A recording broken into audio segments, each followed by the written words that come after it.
사도행전 5장을 넘어와서 오늘 본문은 6장입니다. 6장에서 우리는 크게 두 가지의 변화를 발견하게 됩니다. 먼저 어떠한 변화입니까? 복음을 증거하는 그 사역의 주체가 변화됩니다. 5장까지는 주로 복음의 사역에 사도들, 제자들이 주체가 되어서 주도적으로 복음을 증거했습니다. 그런데 오늘 6장 이후로부터는 평신도들, 즉 집사들이 등장하면서 하나님 나라의 복음 확장에 함께 동역하는 것을 우리가 보게 됩니다. 대표적으로 오늘 본문은 7명의 집사를 소개하는데 그 중에 스데반 집사는 오늘 6장과 7장의 이야기를 주도하고, 나아가 스데반은 이 초대교회의 최초의 순교자로서의 삶을 살아갑니다.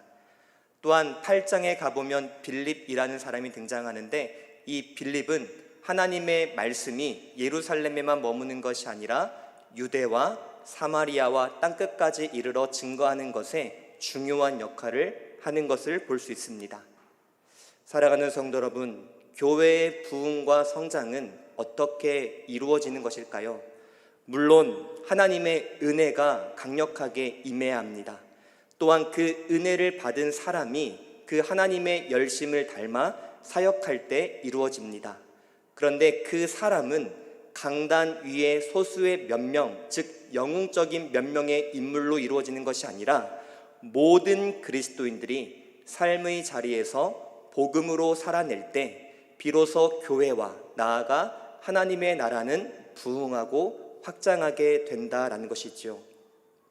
사랑하는 성도 여러분, 나 하나쯤은 괜찮아, 이 모든 것은 목사님이 할 거야, 또는 셀장이 하지, 직분자들이 하지 라는 이러한 아니라는 생각하기보다 나 또한 하나님 나라에 어떤 일을 할 수 있을까?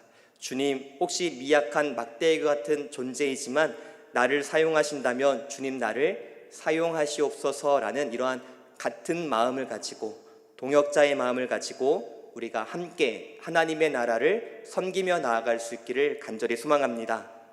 그렇게 우리가 같은 마음을 가지고 같은 사역에 동참할 때 주님의 마음은 분명히 시원하실 것입니다. 잠언 25장 13절에 이렇게 말합니다. 같이 읽겠습니다.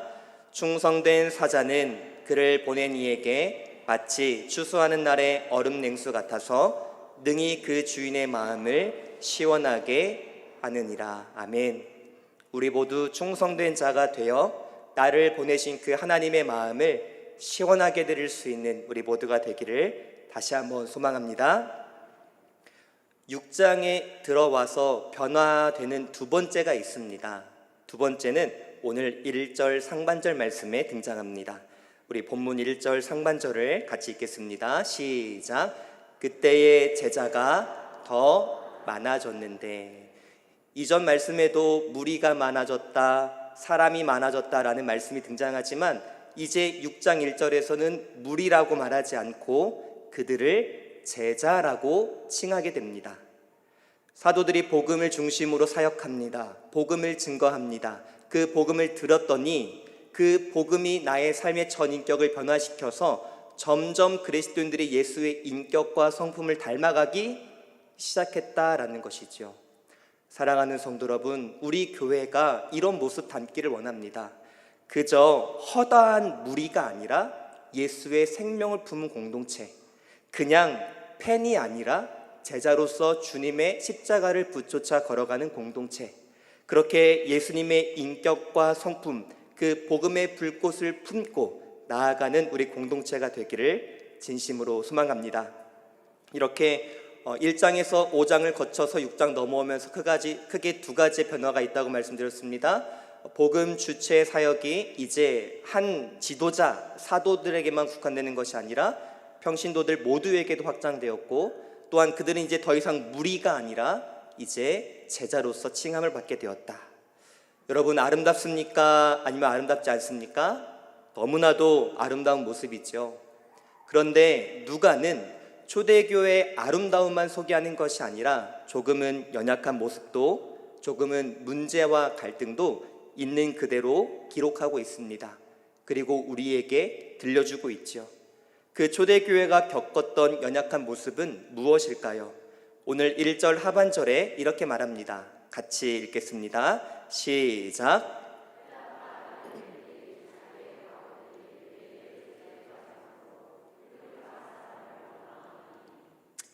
초대교회가 겪은 문제가 있습니다. 초대교회 안에는 여러 사람들이 모였는데 대표적으로 두 무리를 들 수 있습니다. 하나는 히브리파 사람들, 또 하나는 헬라파 사람들입니다. 그런데 매일의 구제라는 것이 등장하는데 이 말씀은 무엇이냐? 당시에 초대교회는 극심한 빈곤에 시달리는 성도들을 구제하는 사역을 했습니다. 사회적 돌봄 사역인 것이죠. 하루 한 끼조차 해결하기 힘든 이들에게 당일의 식사와 내일의 식사를 약간 제공하는 사회적 돌봄 사역을 했습니다. 그런데 발생한 문제가 무엇입니까? 헬라파 유대인들이 이 매일의 구제에서 배제된 것입니다. 이 말씀에 보니까 빠졌다라는 말씀이 등장하죠. 빠짐으로, 헬라파 사람들이 빠짐으로. 이 시제를 보니까 미완료형으로 되어 있습니다. 그러니까 아마도 이 헬라파 과부들이 매일의 구제에서 공급받는 이 혜택에서 상당히 오랜 시간 지속적으로 배제되었던 것 같습니다. 그러니까 자연스럽게 헬라파 사람들이 유대인 과부들을 원망하기 시작합니다. 왜 나는 빼냐? 왜 너희들만 잘 먹고 잘 사느냐라는 이러한 원망의 불꽃이 점점점 올라오게 됩니다. 우리가 여기서 중요하게 한 가지 질문을 던져봅시다. 이 문제의 원인은 무엇이었을까요? 유대파, 그러니까 히브리파 사람들이 헬라파 사람들을 고의적으로 차별했을까요? 아니면은 악의적으로 그들을 배제했을까요? 그들은 이방인이니까, 이제 새 가족이니까, 감히 어디 온 지 얼마 안 됐는데 이 유익을 벌써 누리겠다라고 하며 고의적으로 악의적으로 그들을 배제하고 멀리했던 것일까요? 오늘 본문에서 우리가 꼭 찾아보아야 될 것이 바로 이것입니다. 이 구제의 배제, 이 원인이 과연 어디에서 있었던 것일까? 성경을 쭉 읽다 보면 합리적으로 추론해 볼 수 있는 한 가지의 사실이 있는 것 같습니다. 그것은 무엇입니까? 12명이 120명이 되었고 120명이 3,000명이 되었고 3,000명이 남자만 5,000명이 되었습니다. 이 숫자를 다 합치면 최소한 10,000명의 성도들이 예수님을 믿는다라고 개종하게 되었습니다. 그러니까 지금 초대교회는 단시간 안에 급격적으로 성장한 것이지요. 그러니까 아마도 이 급격한 성장 안에서 체계적으로 자리 잡지 못한 행정의 미흡함이 이 문제를 불러일으키지 않았는가라고 생각해 볼 수 있습니다. 합리적이죠. 그런데 본문을 자세히 뜯어서 곱씹어보며 읽어보면 단지 이 문제가 행정의 부재, 시스템의 미비함에서 온 것이 아니라는 것을 우리가 발견하게 됩니다. 자, 사도들이 이 문제의 원인을 진단하는데 먼저 우리가 눈여겨보아야 할 진단 두 가지가 있습니다. 우리 먼저 본문 2절 말씀 우리 같이 읽겠습니다. 시작. 12사도가 모든 제자를 불러 이르되 우리가 하나님의 말씀을 제쳐놓고 접대를 일삼는 것이 마땅하지 아니하니. 자, 문제가 발생했습니다. 그런데 이 문제를 본 사도들이 이 문제의 원인을 진단하는데 그 진단의 첫 진단을 어떻게 합니까? 여러분 책임이 아니라 내 책임이라는 것입니다.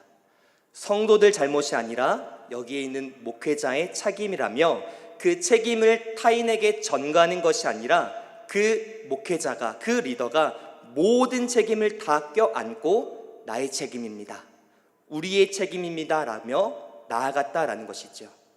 우리의 모습과는 조금 다른 것 같습니다. 우리는 문제가 발견되면 첫 번째 무엇을 하십니까? 그 문제의 원인을 찾습니다. 그리고 두 번째, 그 원인을 제공한 책임자를 찾습니다. 그래서 문제에 집중하고 책임자를 추궁하여서 그 사람을 비판하기에 쉽습니다. 하지만 이 본문이 우리에게 말하는 것은 무엇입니까? 원인에 집중하기보다, 책임자를 찾기보다 누가 이 문제를 믿음으로 품고 이 문제를 해결할 것인가, 바로 그 믿음의 한 사람이 이 문제를 타개할 수 있다라는 것을 우리에게 말씀하고 있는 것이죠. 사랑하는 성도 여러분, 제가 결론 부분에서도 한 번 더 언급을 드리겠지만 이 땅의 교회, 지상교회는 불완전합니다. 죄인과 죄인 곳이 모인 곳이기 때문에 먼지 나지 않을 수가 없습니다. 오히려 세상보다 더 먼지 나고 더 냄새 나는 곳, 더 요란하고 소란스러운 곳이 바로 교회입니다.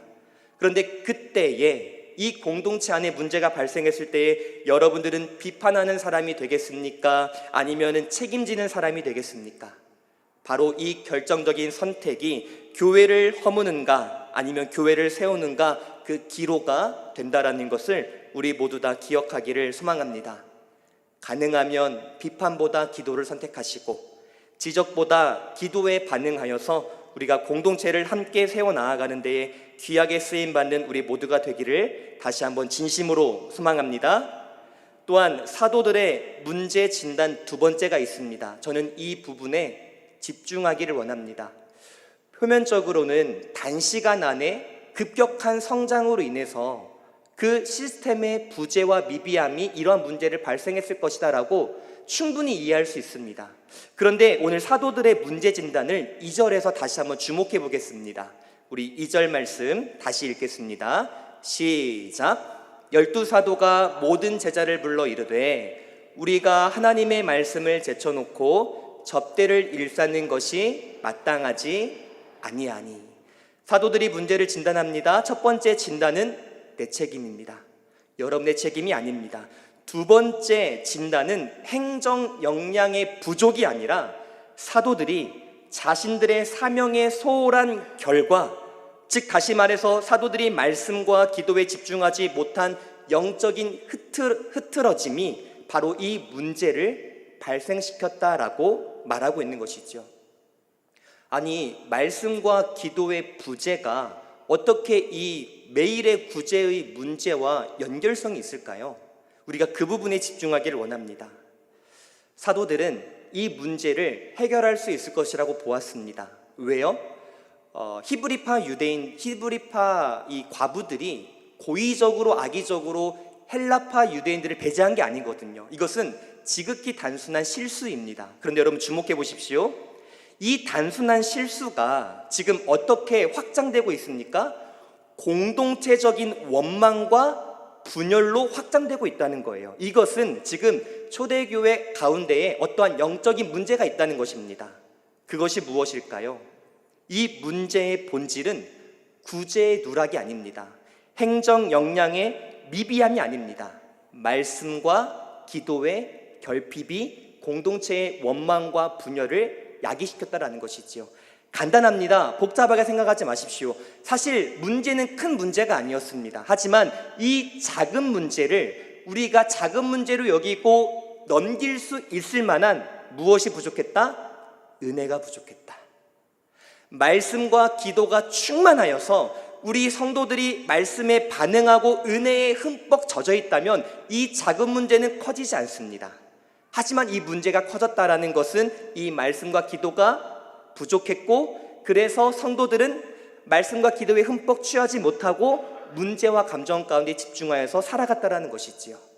만약 사도들이 더욱더 말씀과 기도에 집중했다면 성도들은 말씀의 풍성함에 젖을 것이고, 그 결과 역지사지의 마음으로 서로를 이해하고 품으며 문제를 문제로 보지 않았을 것이다 라는 것이죠. 그러니까 사도들은 솔직하게 인정합니다. 내가 너무 바빴다. 내가 성도들에게 좋은 꼴을 먹여서 은혜를 끼쳐야 되는데 그러하지 못해서, 내가 말씀과 기도 생활에 집중하지 못하여서 성도들이 그 은혜를 받지 못하였고, 그 결과 이 공동체가 어려움을 겪게 되었다라고 하면서 모든 책임을 자신에게 그리고 본질로 돌리고 있다라는 것이죠. 사랑하는 성도 여러분, 이와 같이 우리 공동체 가운데 말씀과 기도가 사라지면 원망과 불평이 커질 것입니다. 하지만 간단합니다. 반대로 우리가 말씀과 기도에 충만하고 은혜에 젖어 있다면, 그리고 하나님의 뜻이 무엇인지를 늘 살피고 그 뜻에 살아가고자 늘 고민하고 애쓰며 치열한 삶을 살아간다면 문제는 있지만 문제 가운데 흔들리지 않고 오히려 더욱더 단단해지는 공동체로서 우리가 살아갈 수 있다라는 것이죠. 저는 이 부분을 정리하면서 말씀을 전하는 자들에게, 또한 말씀을 받는 자들에게 이렇게 촉구하기를 원합니다. 먼저 말씀을 전하는 자들에게 촉구합니다. 말씀과 기도가 얼마나 중요한지 깨닫고 우리가 더욱더 이 본질에 열심을 낼 수 있는 우리 모든 말씀을 전하는 자들이 되기를 진심으로 소망합니다. 뿐만 아니라 말씀을 받는 자로서의 결단을 촉구합니다. 말씀과 기도, 성령 충만, 생활 충만에 열심을 다해 나아가기를 소망합니다. 은혜의 지배를 받으셔야 됩니다. 문제의 지배를 받고 나의 생각과 감정의 지배를 받지 마시고 말씀의 지배, 성령의 지배, 그 은혜의 지배를 받으며 살아갈 때에 우리는 더욱더 단단한 공동체로서 성장할 수 있다라는 것이죠. 이와 같은 우리 교회가 되기를 다시 한번 진심으로 소망합니다. 그래서 사도들이 딱 문제를 만납니다. 그리고 문제를 깔끔하게 진단합니다. 내 책임이다. 그리고 내가 본질적인 사역에 미비했다라고 하면서 다시 말씀과 기도로 돌아가자라고 말합니다. 오늘 본문 4절입니다. 4절 같이 읽겠습니다. 시작.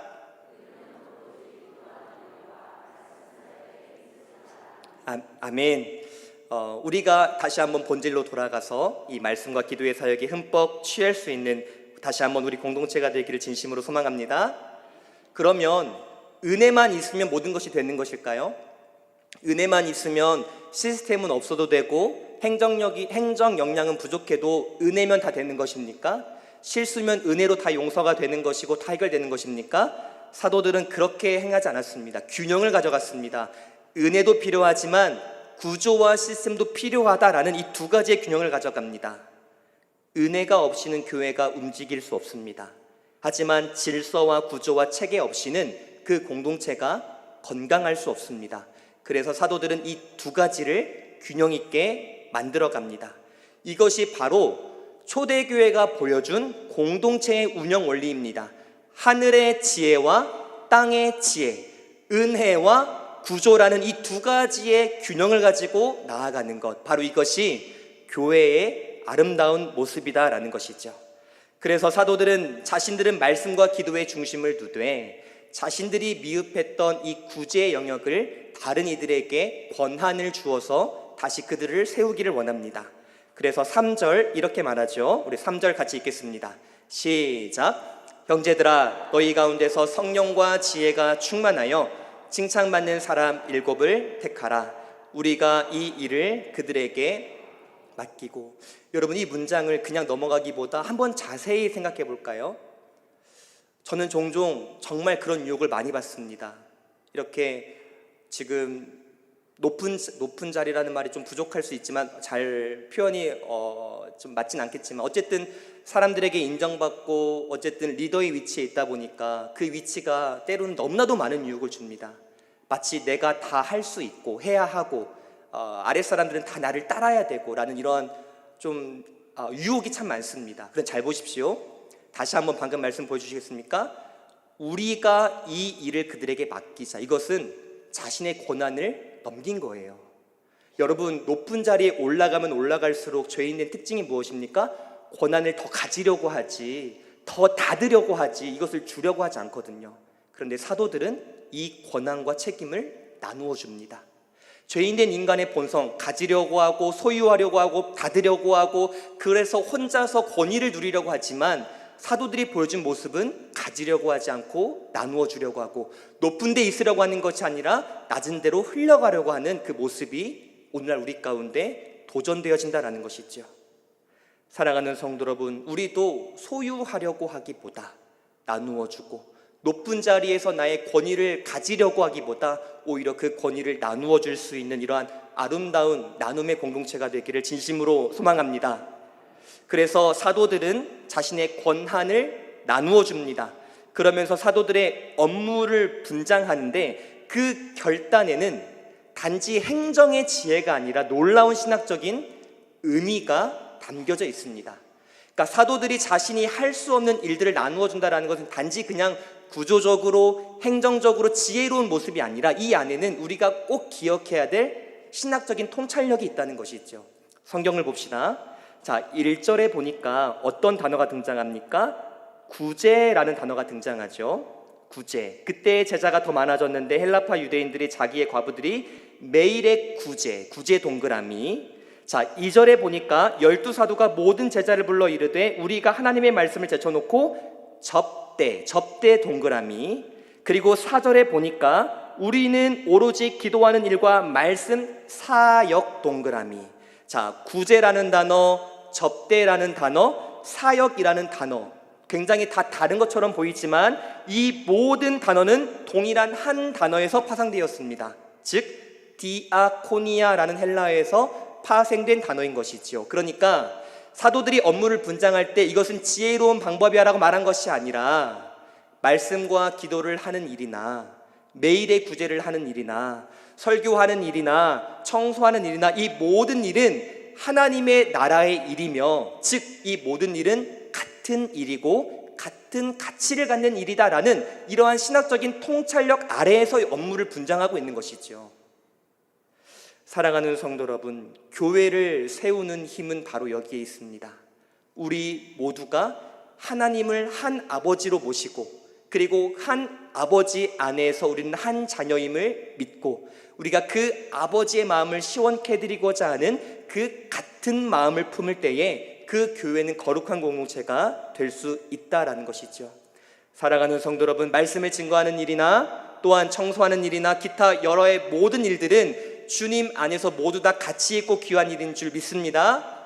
그래서 우리가 서로 판단하거나 서로 차별하거나 이렇게 살아가는 것이 아니라 너의 사역, 나의 사역, 우리 모두의 사역은 귀하다라는 이 같은 마음을 가지고 함께 주님의 나라를 위하여 귀하게 쓰임받는 우리 모두가 되기를 다시 한번 진심으로 소망합니다. 그런데 여기에서 우리가 두 가지에 주의해야 될 점이 있습니다. 두 가지.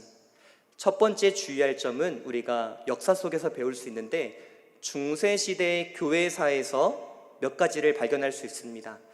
중세시대의 교회의 특징은 성직자 중심이었습니다.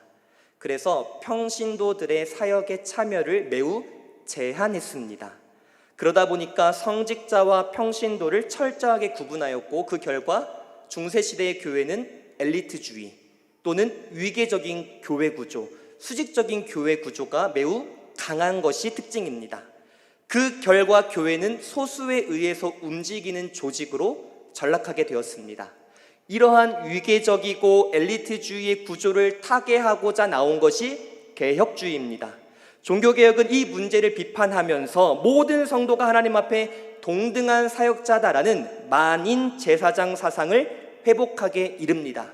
그러니까 이 성직자와 성도를 철저하게 구분하여서 수직적인 관계를 타파하고 우리 모두 다 하나님 안에서 한 자녀다라는 이 만인 제사장서를 회복하게 된 것이지요. 그런데 이 안에도 우리가 유념하고 조심해야 할 것이 있습니다. 구제 사역과 말씀 사역, 이 모든 사역은 하나님 앞에 귀하고 영적인 일입니다. 그런데 책임과 성격과 무게는 다릅니다.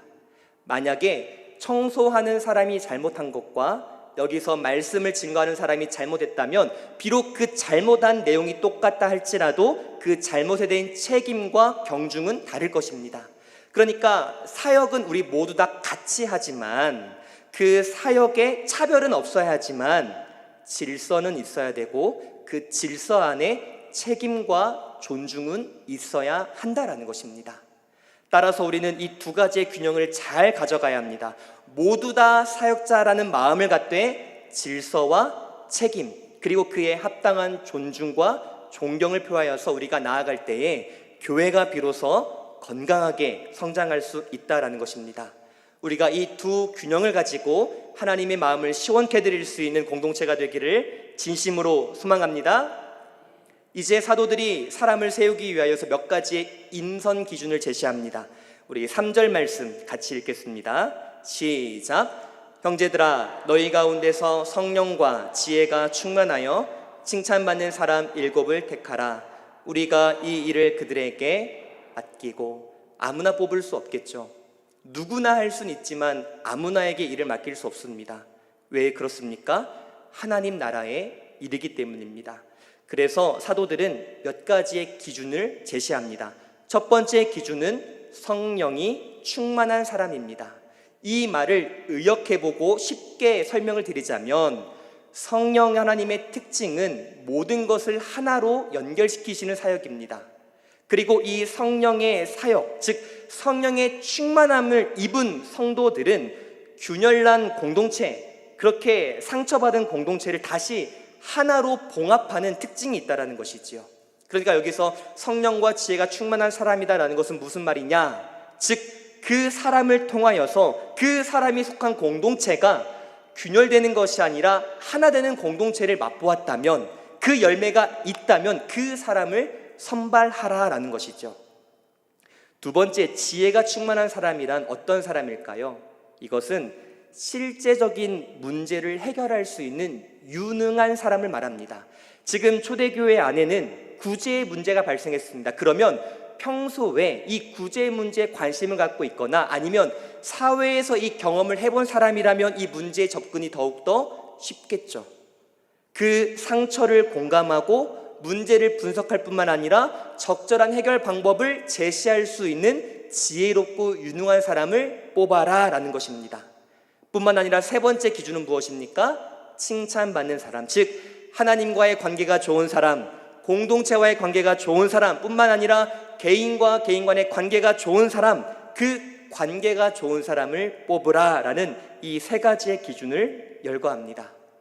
사랑하는 성도 여러분, 이 세 가지의 기준을 열거하니까, 그리고 이 세 가지의 기준을 제시하니까 이 말을 들었던 초대교회 성도들의 마음이 어떻습니까? 5절입니다. 우리 5절 같이 읽겠습니다. 시작. 온 무리가 이 말을 기뻐했다라고 말합니다. 성도 여러분, 처음에 원망과 불평이 있었습니다. 그런데 지금 기쁨으로 바뀌었습니다. 이렇게 변화될 수 있는 것은 단순하거나 간단한 문제가 아니었습니다.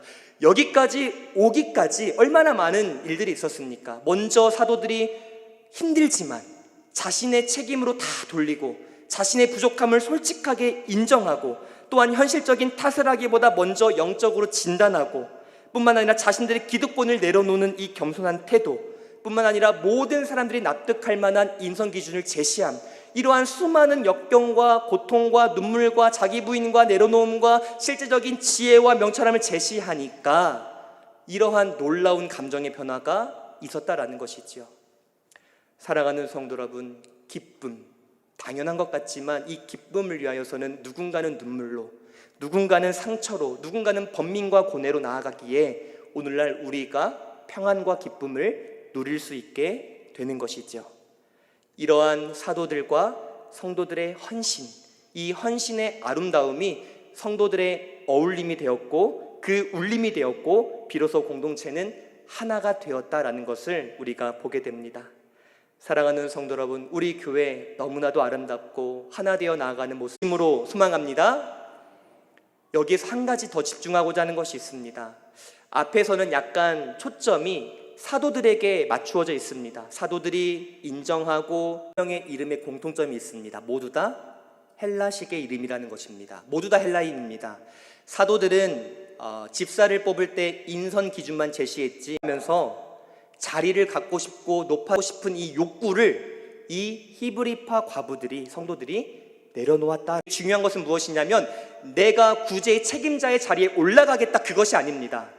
내가 비록 그 자리에 오르지 못해도 구제가 그 사역의 본질대로 흘러갈 수 있다면, 그것이 잘 집행될 수만 있다면 내가 내려놓겠다, 내가 낮아지겠다 라며 그 본래의 취지대로 역사하기를 바랬던 이 히브리파 사람들의 마음, 이 마음이 오늘날 우리 가운데도 있기를 다시 한번 소망합니다.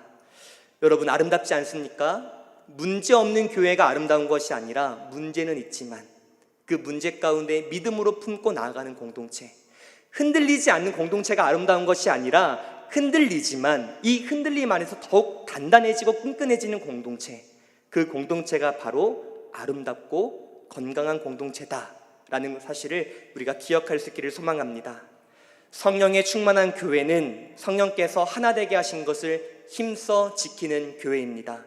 자기를 부인하고 자신을 낮추고 무엇인가를 양보할 때, 그리고 나보다 공동체를 먼저 생각할 때, 역지사지의 마음이 있을 때 그 공동체는 아름답습니다.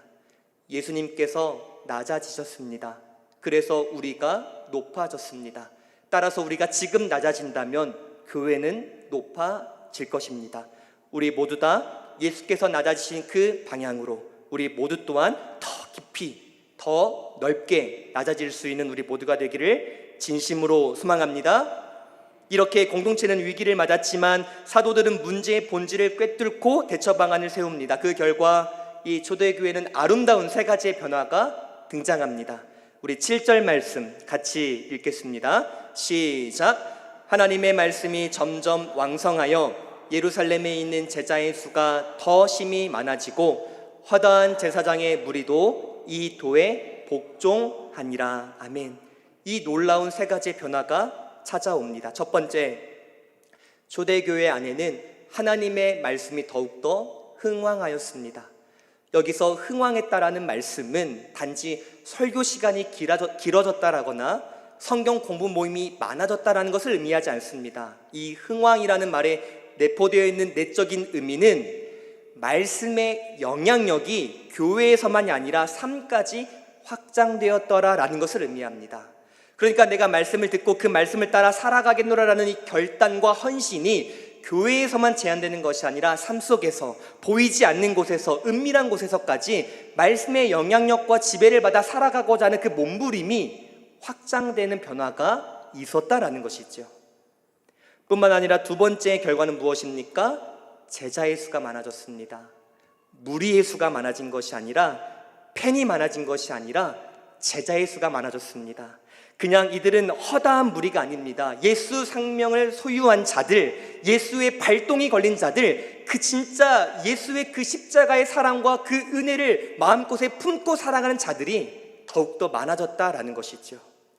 뿐만 아니라 세 번째 변화는 무엇입니까? 중요합니다. 같이 읽어볼까요? 시작. 허다한 제사장의 무리도 이 도에 복종했다라고 말합니다. 여러분, 제사장은 무엇을 대표합니까?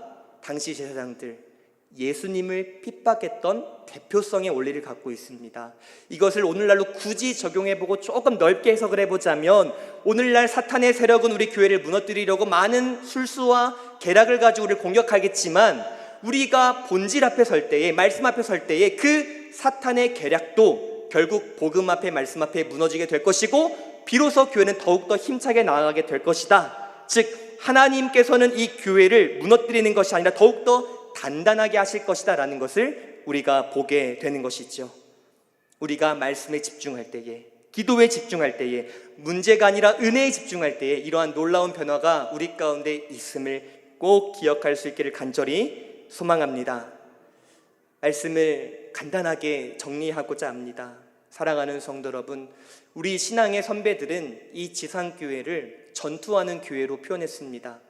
전투한다라는 것은 적이 있다라는 것이고 문제가 있음을 전제합니다. 이 땅의 교회는 맞습니다. 문제가 있습니다. 갈등과 오해와 상처가 언제든지 찾아올 수 있습니다. 중요한 것은 문제가 있느냐 없느냐가 아닙니다. 문제는 늘 있습니다. 중요한 것은 무엇입니까? 그 문제를 어떻게 다루냐가 중요합니다. 오늘 사도들이 문제를 대했던 모습처럼, 또한 히브리파 유대의 과부들이 이 문제를 대했던 모습처럼 우리 또한 이 모습에 집중하여서 문제에 집중하는 것이 아니라 더욱더 그 모습에 집중하여서 하나님의 거룩한 공동체를 세워가는 데 우리 교회가 되기를 진심으로 소망합니다. 교회는 완전을 추구하는 것이 아닙니다. 퍼펙트를 향하여 갈 수 없습니다. 우리가 주님의 얼굴을 마주하는 순간까지 이 지상교회는 절대 결단코 퍼펙트할 수 없습니다. 완전할 수 없습니다. 하지만 우리는 추구할 것이 있습니다. 온전을 향하여 걸어가야 합니다. 온전은 퍼펙트가 아니라 방향성입니다. 넘어지지만 주님을 바라보면서 그 하늘의 표대를 바라보면서 내가 조금씩 성장하는 방향성을 온전이라고 말합니다. 그런데 우리는 그동안 성도를 바라볼 때, 목회자를 바라볼 때, 성도를 바라볼 때, 또한 한국교회를 바라볼 때 퍼펙트의 관점에서, 완전의 관점에서 바라보니까 아쉬움밖에 없었던 것이죠. 하지만 인정할 것은 인정하면서 우리가 더욱더 성령 하나님의 지혜로 말미암아 온전을 향하여서 예수 그리스도의 장성한 분량에 이르기까지 성장해 나아가는 우리 거룩하고 아름다운 공동체가 되기를 진심으로 소망합니다. 우리 우리 함께 이 시간 찬양하며 나아갈 텐데요. 우리 이 찬양하시면서 우리 교회가 더욱더 일어나고 또한 두려움과 실패를 내려놓고 더욱더 아름다운 모습으로 나아갈 수 있는 우리 교회가 되기를 바라는 마음으로 우리 함께 마음을 모아 찬양하면 좋겠습니다. 우리 교회여 일어나라 함께 찬양합니다.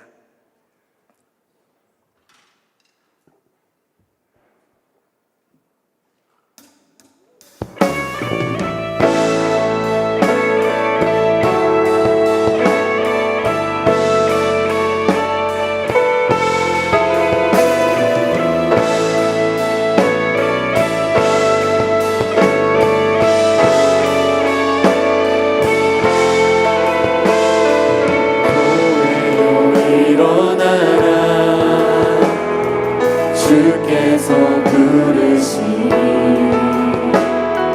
두려움과 실패 내려놓고 교회여 다시 한번 고백합시다. 교회여 일어나라. 교회여 일어나라 주께서 보내시니 우릴 부르신 삶의 자리에서 처음부터 다시 고백합시다. 교회여 일어나라. 교회여 일어나라 주께서 부르시니 두려움과 실패 내려놓고 교회여 다시 한번 고백합시다. 교회여 일어나라. 교회여 일어나라 주께서 보내시니 우릴 부르신 삶의 자리에서 교회여 우린 세상에 어둠을 밝히는 하나님의 편지 나타내는 주의 교회 통해 세상이 주를 보리라 일어나라 아버지 사랑으로 아버지 능력으로 서로 하나 되어 그 빛을 비추라 노래하라 아버지의 사랑을 아버지의 크심을 이 삶의 노래로 주님을 나타내라 일어나라 다시 한번 처음부터 고백합시다. 교회여 일어나라. 교회여 일어나라 주께서 부르시니 주께서 부르시니 두려움과 실패 내려놓고 두려움과 실패 내려놓고 교회여 교회여 일어나라. 일어나라 주께서 보내시니 우릴 부르신 삶의 자리에서 교회여 우린 세상의 빛. 우린 세상의 빛 하나님의 편지 나타내는 주의 교회 통해 세상이 주를 보리라 일어나라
합니다. 이 찬양의 가사의 제목을 붙들며 우리 함께 기도하며 나갔으면 좋겠습니다.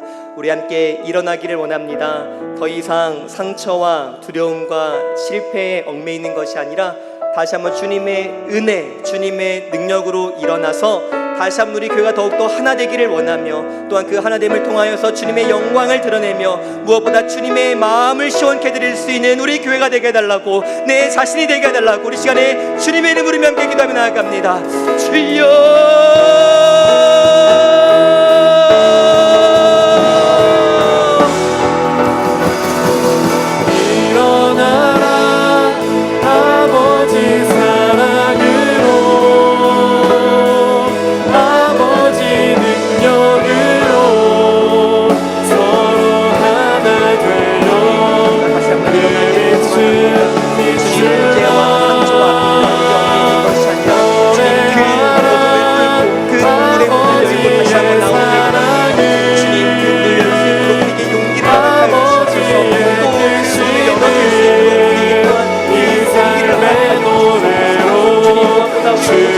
주의 말씀과 기도와 소망하기를 원합니다. 주의 말씀과 기도에 충실하며 그 본질에 집중하며 나아갈 때에 주의 은혜가 우리 각 사람과 성실하며 신권하게 일어나게 도와주시고, 그로 말미암아 우리가 문제 집중하는 것이 아니라 하나님의 영광과 복을 향하게 쓰임받는 우리 모두가 될 수 있도록 붙잡아주시고 함께하여 주시옵소서.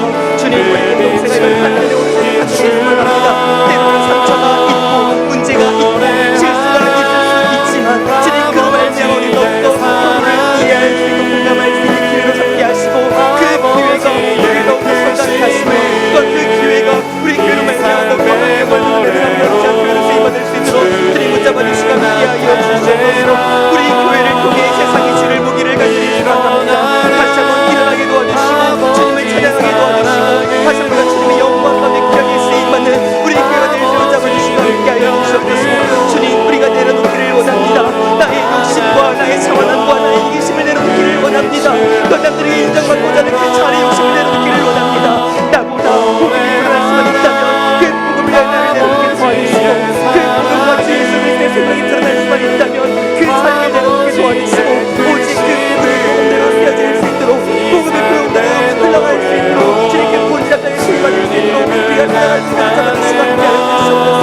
주님, 십자가의 사랑, 그 사랑의 믿음과 이 하나님 사랑의 마음을 나가 있는 소망합니다. 주님께서 나눠주셨듯이 우리 또한 나눠지게 도와주시고, 우리가 나눠질 때에 주님을 높여주시는 줄 믿고 또 점점 나아갈 수 있도록 잡아주시고 함께하여 주시옵소서. 그 빛을 비추라.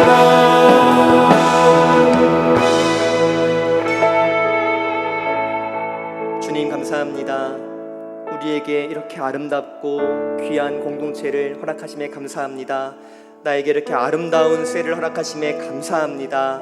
때로는 나의 실수 때문에, 누군가의 실수 때문에 때로는 눈물을 흘릴 때도 있고 상처받을 때도 있고 오해할 수도 있겠지만, 주님, 이것이 우리를 분열시키는 것이 아니라 오히려 이 문제 안에 믿음을 가지고 함께 나아갈 때에 우리의 공동체가 더욱더 단단해질 줄로 믿습니다. 주님, 우리 공동체 가운데 이러한 주님의 은혜, 말씀과 기도에 흠뻑 젖어 살아갈 수 있도록 우리 공동체 가운데 말씀의 말씀을 더하여 주시옵소서. 특별히 말씀을 증거하는 주의 종들에게 말씀의 그 권세와 영향력 가운데 두렵고 떨림으로 서게 하시고, 정말 말씀과 기도의 사역에 충실하게 도와주시고, 또한 우리 말씀을 받는 모든 이들은 늘 말씀의 지배를 받아 성령 충만한 삶을 살아갈 수 있게 붙잡아 주시고, 이 모든 공동체가 주 안에 하나 될 때에 아름답고 건강한 공동체로 쓰임받을 수 있도록 주님 함께하여 주시옵소서. 이제는 우리 주 예수 그리스도의 은혜와 하나님 아버지의 그 크신 사랑하심과 성령 하나님의 교통하심이 비록 잠시 흔들렸지만 거기에서 무너진 것이 아니라 더욱더 단단해졌던 초대교회의 모습을 본받아 우리도 은혜에 잇대어 더욱더 단단해지겠노라 라고 결단하고 돌아가는 우리 사랑하는 주의 성도들의 머리머리 위에와 주의 피로 값주고 사신 첨단 겨자씨교회 위에와 이 나라 민족 세계 열방 위에 이제로부터 영원토록 항상 함께 있을지어다. 아멘.